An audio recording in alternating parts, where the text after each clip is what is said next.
Hello, what's up mga ka-idol no? So for today's video, sabay ko ninyo mga ka-idol magkuwag cellphone tungod kay si Chirilyn nagtinanga. Gibili niya ang cellphone sa samal. Ako nga hilig og laag, wala na dagang istorya. Abanti na. Ato na din ang suoton ang helmet para safety sa atong lakaw.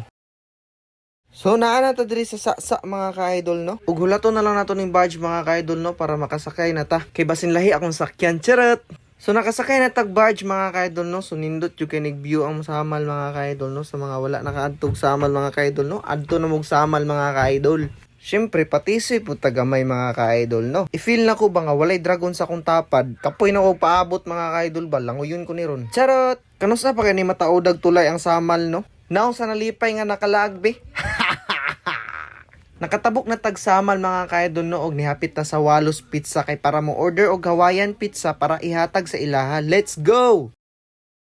Diri mi nag-stay sa Hamugaway Beach Resort mga ka-idol no. Itor ta mo diri. Bago ta mo itor mga ka-idol, ihatag sa nato ning pizza sa staff mga ka-idol. Nanata sa sulod mga ka-idol no, salamat kay sa inyo ha ma'am no, kung wala ang cellphone ma'am dili na mo ma-open ang GCash. Ug nagpasalamat sila mga ka-idol no, kay naa na daw sila pang snack unya. Grabe friendly kay lang staff diri mga ka-idol. Ug tan-awa na lang ninyo mga ka-idol kung unsa kanindot ang beach nila diri. So diri na lang ko to batong voice over mga ka-idol no. Bye-bye.